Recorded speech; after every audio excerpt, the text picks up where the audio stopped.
Je suis ravie de vous retrouver dans cette nouvelle vidéo où nous allons aborder le thème de l'écoute active. Pour bien expliquer l'écoute active, on va le faire en deux vidéos. Ensuite, on verra les erreurs qui sont fréquemment commises lorsqu'on commence à utiliser l'écoute active et on verra comment y remédier de façon concrète. Une première précision.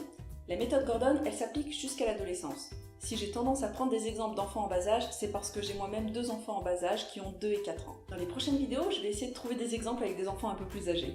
Pour commencer, je vais vous situer l'écoute active dans la théorie de Thomas Gordon. Dans la théorie de Thomas Gordon, il y a d'un côté les besoins de l'enfant, de l'autre côté les besoins du parent. Et les besoins du parent sont tout aussi importants que les besoins de l'enfant. On n'est pas dans une théorie centrée sur les besoins de l'enfant.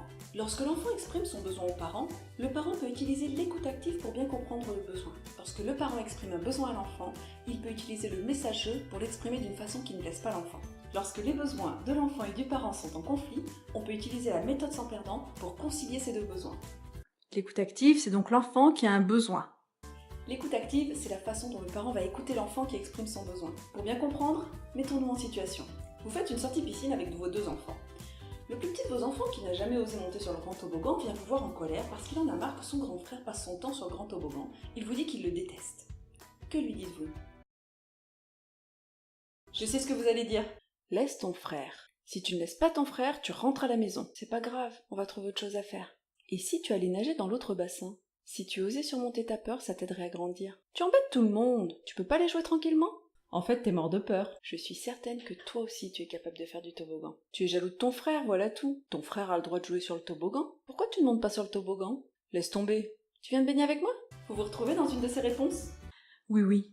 Ces 12 réponses types sont exactement les réponses que les thérapeutes évitent avec leurs patients. Elles vont faire que la personne se sente coupable, incapable, frustrée ou inférieure. Alors qu'est-ce qu'on peut faire? Dans cette situation, on peut utiliser l'écoute active.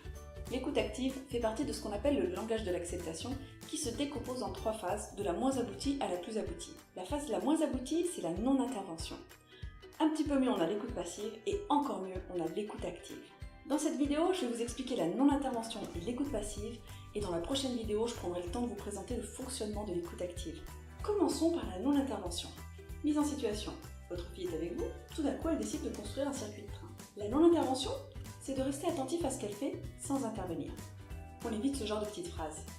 Tu devrais aller le construire plus loin, tu vas être gêné. Et si tu mettais un tunnel ici? Tu ferais mieux de faire du sport que de faire un circuit de train.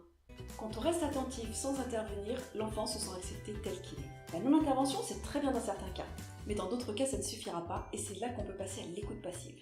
Mise en situation. Votre fils rentre du collège très en colère, le prof de maths l'a mis dehors. L'écoute passive, c'est écouter ce qu'il a à dire sans intervenir. On évite ce genre de phrase. Qu'est-ce que t'as encore fait? Tu sais qu'il faut écouter ton prof.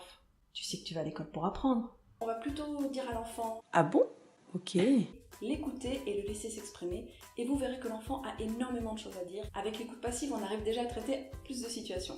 Mais parfois, ça ne suffira toujours pas, et c'est là qu'on peut avoir besoin de l'écoute active. C'est la prochaine vidéo qui sera consacrée au fonctionnement de l'écoute active. On reprendra dans la prochaine vidéo l'exemple de la sortie à la piscine et on y appliquera l'écoute active. C'est la fin de cette vidéo. Si vous avez aimé, laissez un petit pouce bleu. N'hésitez pas à vous abonner, à laisser un petit commentaire, surtout si vous avez essayé d'utiliser la non-intervention ou l'écoute passive. Dans la description de ma vidéo, il y a encore un lien vers le livre Parents efficaces, ma page Facebook, mon compte Twitter, et j'ai maintenant un compte Instagram, je vous invite à me suivre. Je vous dis à très bientôt. Abonnez-vous.